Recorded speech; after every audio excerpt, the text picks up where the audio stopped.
My cousin Derek texted the group chat at 2 a.m. 3 months before his wedding in Costa Rica. Non-negotiable. Everyone attending or we're cutting you out of the will. Nobody mentioned a will. Nobody mentioned finances. His parents owned a modest furniture store in Milwaukee. The will apparently included his Netflix password and a storage unit with old baseball cards. His sister didn't have PTO saved. His aunt was recovering from surgery. His unemployed brother couldn't afford the $4,000 airfare. Derek's response: he created a GoFundMe, not for his honeymoon, but to help family members who claim they can't afford to celebrate his love. The fundraiser's description was 6 paragraphs long, explaining how selfish everyone was being. When only 14 people showed up instead of 35, Derek spent the reception photographing his empty chairs for Instagram. He tagged each absent family member with a broken heart emoji. His actual wedding photos featured him glaring at the camera with arms crossed. The captions read like obituaries. "Here lies my relationship with Aunt Linda, dead at 53. He's now starting his 4th therapy cycle and blaming his therapist for not understanding his sensitivity." Margaret had lived on Elm Street for 19 years. Everything changed when she retired and suddenly cared about property lines. She began measuring her neighbor's grass height with a ruler. Actual measurements. Written down. She complained that the Johnson's garden gnome purchased at Target was aggressively whimsical and violated the neighborhood aesthetic. When the new family at the corner house painted their front door teal, Margaret called an emergency HOA meeting at her dining room table, uninvited, without scheduled notice, just assuming people would come. The teal door remained. Margaret responded by leaving printed copies of acceptable exterior color palettes in their mailbox every 3 days for 6 weeks. She Googled their names, called their employer, and left voicemails about community standards.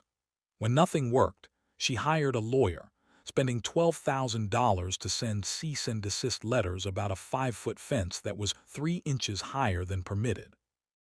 The lawyer informed her that no violation existed. Margaret then accused him of corruption and demanded a refund. Currently, she's photographing every vehicle that parks on the street and cross-referencing them with county records. She's convinced the neighborhood is collapsing and that she's the only one noticing. Her daughter stopped visiting because Margaret now greets guests with a 3-page document of house rules, including specific shoe removal protocols. The teal door has a spotlight now. Uncle Frank's email arrived exactly 7 days after Grandma's funeral. The subject line: regarding fair distribution. Frank had never visited Grandma during her final 3 years. Couldn't be bothered during her decline. But he had been present for her will reading and discovering that Grandma left her antique china set to his sister Patricia, who'd spent every Sunday with her for 2 decades, sent him into orbit. His email contained a demands list, accusations of elder abuse toward Patricia, threats to contest the will, estimated legal fees, $50,000, and a spreadsheet calculating what he should have received based on his own invented methodology. The spreadsheet included items Grandma never owned and subtracted value from things she'd never mentioned owning. He called Patricia's house phone, her cell, her work, and finally showed up at her office. Security escorted him out. Then came the letters, 17 of them, addressed to Patricia, the estate attorney, the county probate office, and somehow her dental practice's business address. Each letter more unhinged than the last, using increasingly creative spelling of her name to suggest forgery. Frank hired his own attorney despite having no legal standing. That attorney, baffled, eventually told him nothing could be done. Frank's response was to blame Patricia for manipulating the system. He posted about it on Facebook in vague language, getting no engagement, then complained that nobody understood his pain. He's now convinced Patricia stole additional items and is tracking her on social media to identify new acquisitions. Rachel asked her friend Tammy, who had 3 kids of her own, if she'd watch her son Marcus 3 mornings per week. Tammy agreed. No money discussed, just a neighborly exchange since Tammy's youngest attended the same preschool. Week 2, Rachel started leaving Marcus at 6:45 a.m. instead of 7:30 a.m. Tammy mentioned the early drop-off. Rachel said she'd been running behind. It became the pattern. Then Rachel started leaving notes about Marcus needing organic snacks instead of the fruit Tammy provided. He should wear specific outfits. He shouldn't be outside, sun damage. He shouldn't play with Tammy's children if their energy levels were too high. Tammy found a message in Marcus's backpack criticizing her parenting style. Rachel had written detailed observations about Tammy's lack of structure and expressed concern that Marcus was being exposed to chaotic situations. Rachel then announced she needed a fourth morning, then asked about evening hours when you're not busy anyway. When Tammy said no, Rachel called her selfish and complained to other parents that Tammy didn't actually care about their friendship. Rachel also began scheduling medical appointments that ran past pickup time without advance notice, leaving Marcus waiting. When Tammy mentioned gas money, $20 a week, Rachel sent an invoice for emotional labor of dealing with the accusation, totaling $600, and demanded to settle it in small claims court. Tammy stopped answering her calls. Rachel now describes herself as discriminated against by the childcare community.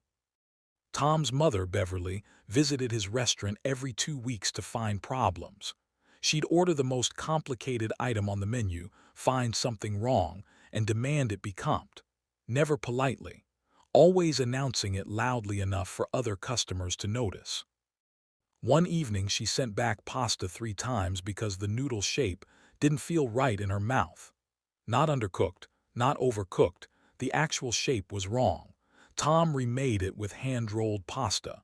She complained that the handmade version was pretentious. She started coming on busy Friday nights to test the kitchen under pressure. When staff seemed stressed, she'd position herself by their workstations and narrate their mistakes like a sports commentator. She left comments on Google reviews about the experience, giving 1 star because nobody thanked me for my feedback. Beverly began bringing other family members to document alleged violations. Her sister brought a thermometer to check food temperatures. Her brother documented wait times. They'd all sit together, filming, complaining, occasionally refusing to pay. Tom tried setting boundaries. Beverly cried about how unappreciated she felt. She told him the restaurant was succeeding entirely because of her constructive criticism. When a local news outlet featured the restaurant positively, Beverly called the station to provide context. She's currently demanding restaurant privileges, free meals whenever she visits, a private table, and staff availability for listening to her suggestions during her visits. She's threatened to tell the health department about made-up violations if he doesn't comply. Susan decided her entire extended family needed a beach reunion. She created a Facebook group without asking anyone. She chose dates, booked a rental house, and allocated bedrooms. Then she sent invoices to 34 family members, dividing all costs equally. The problem: not everyone wanted to attend. Susan responded to declines with increasingly aggressive messages. She accused people of not valuing family and created a spreadsheet shamming those who declined, calculating how much she'd sacrificed by organizing. When people actually booked flights, Susan began micromanaging everything. She created a 17-page itinerary with mandatory activities, assigned meal preparation duties without volunteer input, and scheduled beach time in 30-minute slots. Someone chose the wrong time slot. Susan reassigned everyone's slots and blamed that person for causing chaos. Food allergies and dietary preferences were treated as personal insults. Susan had cooked all the meals herself, and criticism felt like rejection. She made everything with dairy, gluten, and nuts anyway, then expressed deep hurt when people couldn't eat it. During the actual vacation, Susan monitored how much time each family group spent with her. Her nephew spent more time with his wife's parents than with Susan. She brought it up repeatedly, framing it as betrayal. She photographed people making candid expressions and shared them with commentary about their apparent unhappiness, blaming them for not trying to enjoy her vision. She's planning next year's reunion already. She's already upset that someone expressed interest in skipping it. Donna opened her stepdaughter's holiday present, a cashmere sweater, and immediately returned it. The stepdaughter had chosen it specifically, knowing Donna's size and preference for quality basics. At Donna's house on Christmas, she wore a polyester knockoff sweater she'd purchased at a discount store instead. When asked, she announced, "This is what I prefer. Quality means nothing to me. I spent the value of that sweater on a Coach purse for myself instead." She'd kept the stepdaughter's receipt in her bag.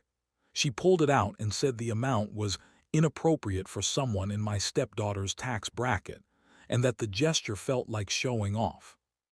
Then came the real revelation. The stepdaughter's own gift to Donna, purchased with careful thought, was a coffee table book about interior design. Donna opened it in front of 15 relatives and said, "Cheap. I can download design inspiration on Pinterest." She put it directly in a donation box. Later that evening, Donna complained that nobody appreciated her. She'd given Gucci perfume to her stepson. He thanked her normally. She perceived this as lukewarm. She corrected him. "You should have cried." The stepdaughter ended up getting blamed for Donna's unhappiness. The returned sweater became evidence that nobody understood Donna's emotional needs. To this day, Donna mentions it as proof of her family's negligence. She's now keeping a tally of gift values, planning to deliberately underperform next year to teach them. Brandon's ex-wife Corinne had no actual complaints about his parenting. Their custody arrangement was 50-50, worked smoothly, and his daughter Emma loved spending time with both of them. But Brandon had started dating someone. Corinne decided this was unacceptable. She began changing pickup times without notice, suddenly claiming she had concerns. Those concerns shifted weekly. He wasn't feeding Emma properly, despite her returning well-fed. He wasn't doing her laundry correctly. The clothes were clean. His new girlfriend had been in Emma's presence for 30 seconds while dropping off a jacket. Corinne filed a custody modification request with no grounds, then told Emma that Daddy was trying to keep her away. Emma started having anxiety about visits. Brandon, heartbroken, asked if Emma was okay. Emma reported that Mom said he only cared about dadding. Corinne hired an evaluator and coached Emma for hours beforehand about what to say. During the evaluation, Emma, confused and coached, made vague statements about feeling uncomfortable. When asked for specifics, she couldn't provide any. Corinne then used Emma as leverage in text messages. "Maybe you should stop dadding if you want to see your daughter." Brandon refused to be manipulated. Corinne began posting cryptic Facebook updates suggesting he was an unfit father, careful to use just enough deniability to avoid defamation. She's now training Emma to call during Brandon's custody time with fake emergencies. When Emma eventually realizes what's happening and resents the manipulation, Corinne will likely blame Brandon for turning Emma against her. Emma's the real victim here, caught between a vindictive parent and an increasingly exhausted father.